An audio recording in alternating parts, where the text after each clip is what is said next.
I thought I'd put a video up of my latest build. As you can see, it's the Moebius 2001 Space Station 5 kit. I've not done a full build video or anything on this because it's just something I wanted to just put together fairly straightforwardly from the kit, but I'm adding lighting and a rotation system to it as well. And I know there's quite a few videos and reviews already on YouTube and various other sites. Lou Dalmazo did a really good build, and I know Ken Spriggs has got one underway. Wayne Green again, and everyone seems to be doing a slightly different variation on the system to make the station rotate. So I'll show you mine. Anyway, as you can see, this is the what's known as the construction, or whatever you want to call in the construction ring. This is by far the most complicated piece to put together. It's, I'd say, probably 240 parts in total, and this isn't everything that's on it. I've still got lots of these small pieces to go on the sides here. These fit sort of there all the way around the circle, but I've left them off while I get this sprayed up, and I'll spray them separately and then attach them later. But I wanted to build this as is. I've seen some people build, paint them, then build it and scrape off where the glue goes and that, but to me that was a bigger task than actually just getting in there with an airbrush and spraying those. So there's a bit of work to do on this, but not too much. The windows are not lit on this ring, so the plan is I'm going to paint. I'm going to give this a coat of black primer and then mask the windows out, and then obviously paint it up, and then the windows will show up as black, so they'll look just like an unlit, bit like an office building would be at night if the windows weren't lit. This is, as I say, more or less complete. I've painted the inside of this black because I am going to put a light in here. Now there's a sort of part of the, let me just move that out of the way. There is these two constructions that go inside for the docking bay. Now this one is the front one. Is that going to pick up? The lighting's a little bit, it's quite bright outside today, so I've got quite a lot of light coming in through the window, but doesn't seem to want to focus. Let me just try something here, see if I can get that to do it a bit better, a little bit better there. So basically you can see the detail on the inside there, and this has got to have the lighting ring that's sort of at the front of the docking bay masked off before I spray this up. And there's obviously this part that fits on the top, and then this fits inside to form the docking bay. So that's going to be detailed, and it's going to be lit like the filming miniature. But I've made an alteration to the rear one. You can probably see this here. Again, it doesn't seem to want to focus. Let's just see if I can get it to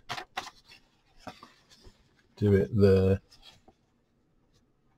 Maybe a little bit more light on it, artificial light possibly. There you go. So you can see that what I've done is I've put a bulkhead in here, and then I've strengthened it at the sides, and I've put that's actually a piece of maple in there, a little tiny block of maple.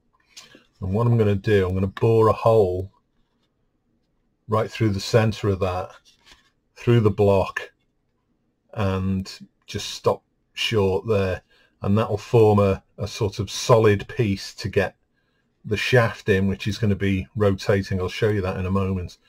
So I'm going to light this interior as a red glow. You won't see much of it because it's going to be facing the stand and you're going to be viewing this from the front. So this will have kind of like a red glow. So the LEDs inside the hub will be red as opposed to white. So you just get that kind of glow sort of emanating from the back. Then obviously that fits on as normal. And as I say, the thing's going to be pivoted to this part here. Okay, so the lighting I'm using this LED strip. Let's move that light again. The LED tape, which is quite easy to fit.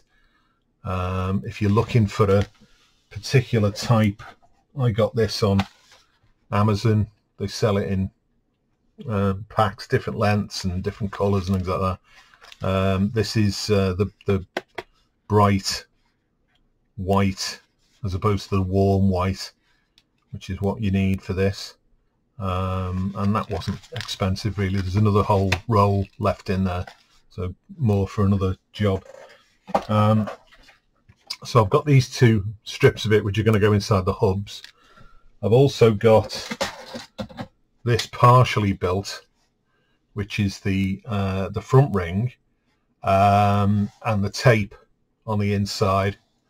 I took an idea from Lou Dalmazo of putting this strip of black, well, I think he used white, but I've used black styrene on the inside just to support the lights. These aren't fixed in yet. I've got to solder the connection on yet before I stick them in.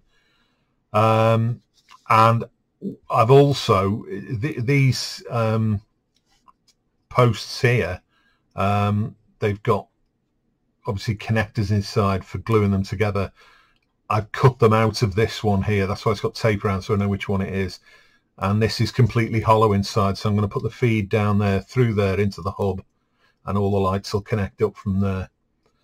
And then obviously when I come to finish this, because obviously this has got to have all the additional pipe work on, it also has all these round sections that go on the inside, and there's some that go on the outside of the ring. So they've all got to be added.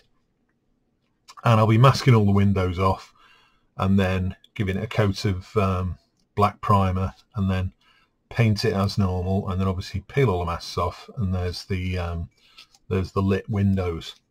So as I say, this will have the regular docking bay in, which is this one, and that's going to go in there, and I'll be lit inside. And there's also the little tiny Orion that's docking to be well, not so much built because it's only got two parts, but certainly painted up.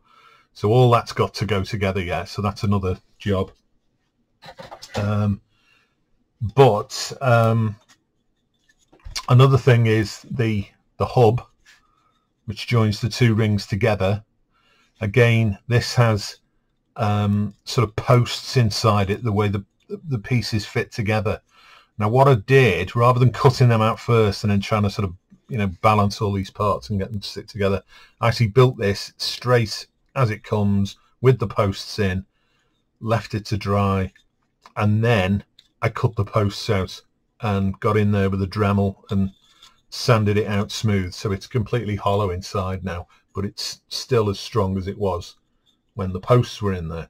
And obviously that means I've just got a bit of space in here. I can feed wires through, and you know, the actual hub itself may end up poking through into there. So so the main reason for this video, as I said, was not so much to show off the build, because it's the same as everybody else's, but to show off the solution I've come to for the rotation. Now, I started off, I got this motor and gearbox from eBay, and again, wasn't expensive, and it does make you wonder how they make them for that kind of price, to be honest, but obviously everything comes from China these days. And this motor, when it's powered up, it's a 12-volt motor, but it does run off a 9-volt supply as well, and it's a 1 RPM motor, or 1 RPM gearbox, so it just rotates at the correct speed. Now, the way it's wired, I've not actually put wires on yet, but there's a red contact there, that's obviously positive. It actually runs in the reverse of what I want, but just by reversing the polarity of the wires, it runs in the opposite direction, so that's not a problem. Now, obviously the main thing is, how do you get the wire to light the lights inside the ring and maintain contact without the wires just constantly twisting around till they snap? And the way I've achieved that is by using a slip ring system. Now, the first one I picked up, which I couldn't really tell from the instructions how I was going to, or rather the instructions they gave for this online, as to how I was going to do this. So I ordered this one, and it works perfectly well. It's got 2 wires on it, and there's a slip ring in here so that can rotate and still be connected without the wires tangling. But the problem is that this isn't really designed for what I wanted, because you can't feed the shaft through the center. So I managed to get another one. Again, it was off eBay, and I had to wait for a while because this one came direct from China. Now, this has got a 7mm hole in the center, and I've used this brass tube, which is, it's a fraction over, it's about 7.1. I couldn't get a 7mm, and the next size down was much too small. It was rattling around in here. So what I actually did was, very carefully, I just got a file and just filed a little bit of the plastic off inside the sort of inside of this slip ring, and that was a snug fit. So I managed to get it on. And so the feed for the fixed ring, if you like, which is the outer ring, comes out of the back there, and it comes through here, and this is just hollow, like square section tubing, and it just comes out at the bottom there. So that's going to be attached to the stand with the feed, probably off the same feed as the motor. The inner ring wires go into a hole that was drilled into the shaft there and emerge from the end there. And then when this is powered up and the whole thing rotates, they just go round with the station. So they can be wired in to power the lights, and this is obviously driving the station. I had to devise this kind of way of holding it off the where the screws are that are mounting the gearbox. So I just constructed this sort of styrene box section, and it's really solid now. It's, you know, really strong. So the plan is that the actual stand that you see will be a piece of 6mm MDF painted black, and this will poke out the middle. So I've obviously got to put some mounting blocks here to fix this to the MDF on the back of the MDF, and this will poke out of the MDF. The station fits on here, and the actual station itself, if you look at this ring, it's going to go in there, and this is going to be roughly about there by the time the stand is on, and then this is going in. I'll paint this brass tube black so it's less noticeable, and this emerges in here somewhere, and obviously it's going to feed through this part, and it'll end up somewhere in the middle of there. Whether I'll need a disc in here with another hole drilled in just to take the end of the shaft, I might do that just to you know, make sure that it's all nice and solid and it's not going anywhere. But that will work. I mean, I can show you this in operation, although there's not a lot to see because it's so slow. I can get it to make contact. Hang on, bend that contact in a little bit.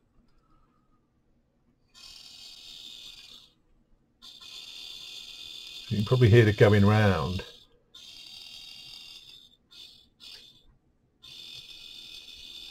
It's not actually got any wires on the back of that, so I'm just pressing the battery against it. You can probably just see those wires twirling slightly as it's rotating, but it's very, very slow. There's a little bit of noise comes from it, but I'm thinking I might box the back in with a bit of foam and it'll cut down the noise on the back. The other idea I've had is to build a kind of little box to the base and put a speaker in there,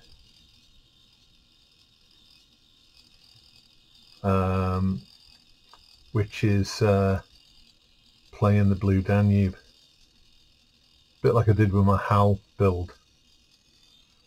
So so anyway, you get the idea. So that's basically going to be rotating, and the whole ring will be sort of rotating on the stand. So that's about it, really. I mean, I don't think there's anything else to say about that at the moment. Once I get it all connected up, I'll shoot another little short video just to see, so you can see how it works. But overall, I'd say the kit itself, this is obviously the hardest part, and if you've never built a kit before, then you know you may find this a bit of a struggle. The hardest part, to be honest, is a lot of the parts look very similar, but they're subtly different, so you need to separate them out. I ended up putting them into little compartments with the numbers attached, because I spent a lot of time just cleaning the parts up and sanding off the little sprue attachment points and things like that. It was difficult in places to get these to sit in right, and I ended up shaving little bits off these panels here. But by and large it all went together well, but I would recommend maybe doing it this way rather than painting it and then gluing it together, because you've got no real guarantee that it's going to stay together if you've got paint in the joints. The other sort of really time-consuming part was cleaning these parts up. These are these sort of, you know, wire parts that fit on here, and they've all got seams on the bottoms and the seams along the top, and there was a lot of scraping and, you know, just general tidying up going on. Also, these tiny little sort of square parts on the end there have got a very fine seam, and that's just enough to stop them fitting in the socket on the piece they fit into. So I ended up cleaning all those up individually, and then they just slot in. But it's quite frustrating. They're quite flimsy, and if you try and force them in, you can end up breaking these wires. So I mean, I suppose in an ideal world they'd have made these with holes in that you could have fed wire through or whatever, because people have said these are overscale, which they probably are, but it does give the overall effect of the film in miniature. I think to do that successfully, to have wire in them, this kit would have had to have been twice the size, really. So anyway, hope that's been useful. If you've got any questions about this system I've put together, then, you know, fire away and I'll try and answer it. I'll maybe put a couple of links on the video to the parts that I've used here, so that if people want to order them, then they can do that. And I'll be back soon with an update, hopefully with the thing attached and rotating and lit, And anyone who's tuned in and wondering what's happened with the Corvette videos, by the way, I am still on with it. It's just that I had to take a bit of a vacation from it, but I'll be back on it very soon, so there'll be more videos coming your way. Okay, so thanks for watching, and like and subscribe if that's your thing, and I'll see you soon.